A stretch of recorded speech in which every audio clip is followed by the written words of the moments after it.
Welcome to the Fiction Workshop with Dr. M.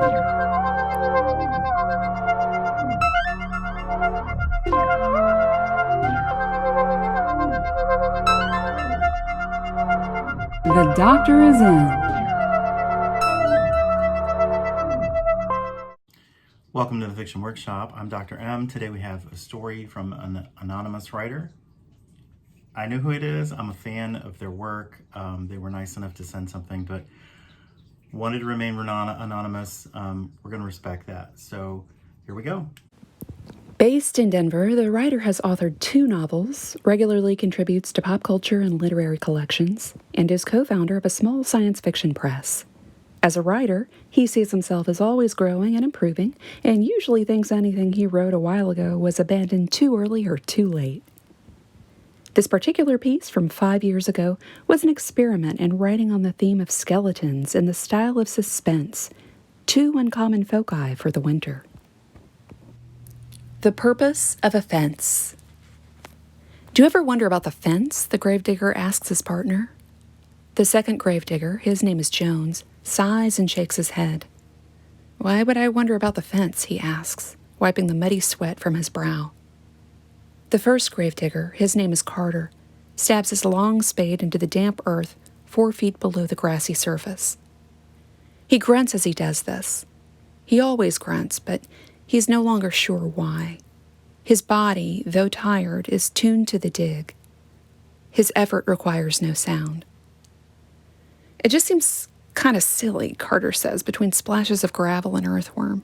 If everyone here is dead, what's the fence protecting? All dead in bones but us, Kimo-sabe, Jones grunts. And it's grave robbers. Carter slings a shovelful over the edge of the grave. Still 2 feet to go. Still a few hours before sunrise. Grave robbers, he challenges. No one does that anymore. Those people use computers now. They steal people's lives long before they've lost them. Jones laughs. You and that internet, he scoffs. Just a passing fad, Carter. Jones chips away at the floor of the grave with his pick. The metal blade rings almost supersonic as it cuts through generations of earth. Memories trapped in ore and mineralized. Only 2 things in life are certain, Jones continues. Don't finish. I know it, Carter interrupts. But people ain't buried with their finest gold and jewels these days. People go into their graves like babies, swaddled in something someone else picked out, and otherwise naked. Jones laughs again.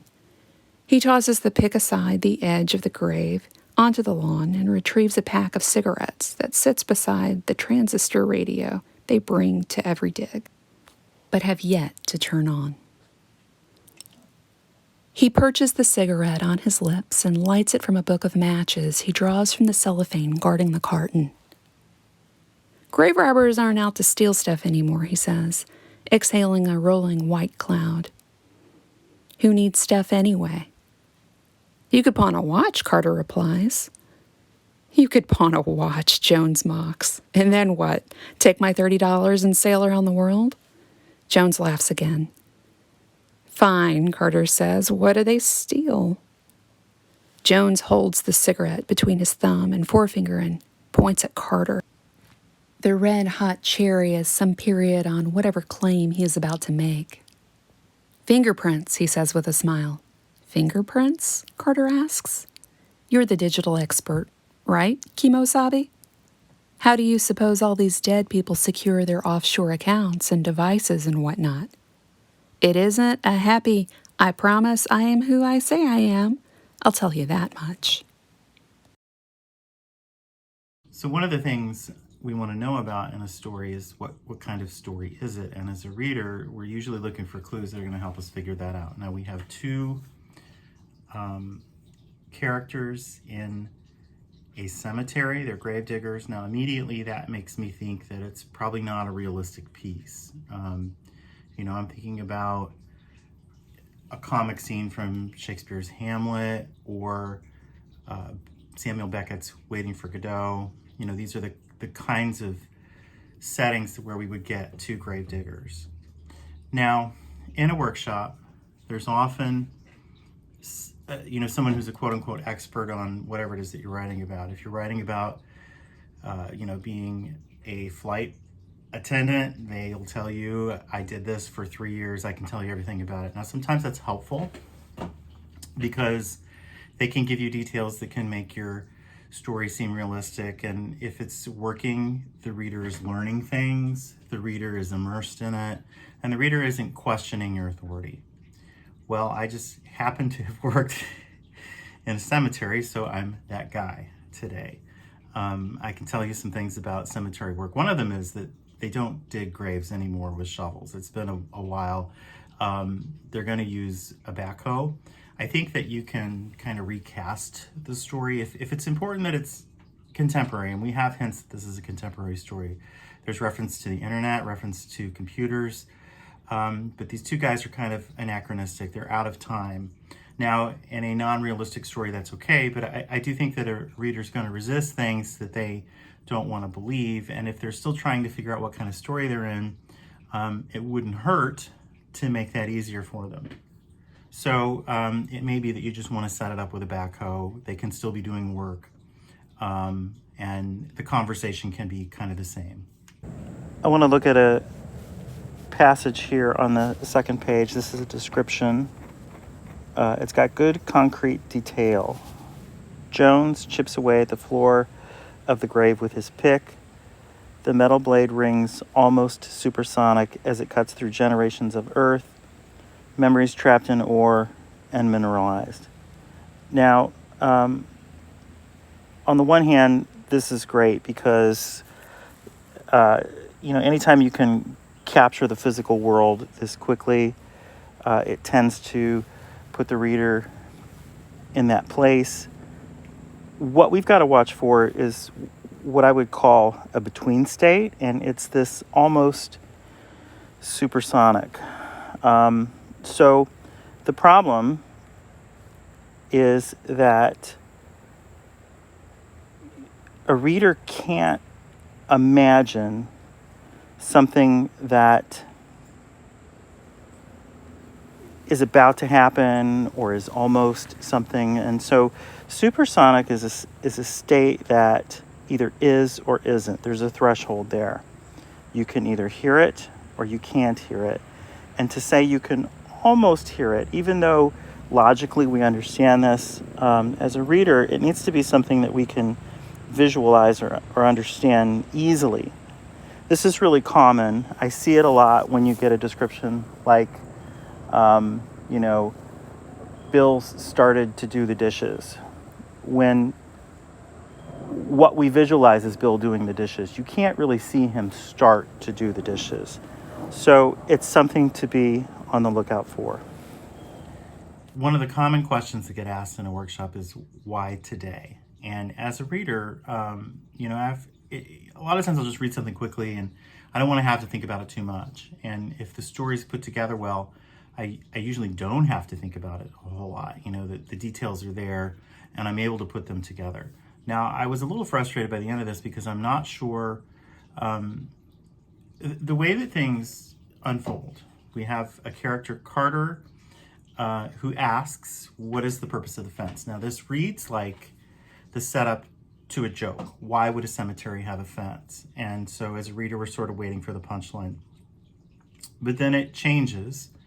There's this idea gets kind of talked out, and the idea is that, well, historically it used to be that you would keep out grave robbers, and that's probably true, but there aren't really grave robbers today. So eventually it leads to setting up, quote unquote, the perfect crime, and that is that this guy Carter wants to apparently steal the fingerprints of a rich guy who doesn't have a family.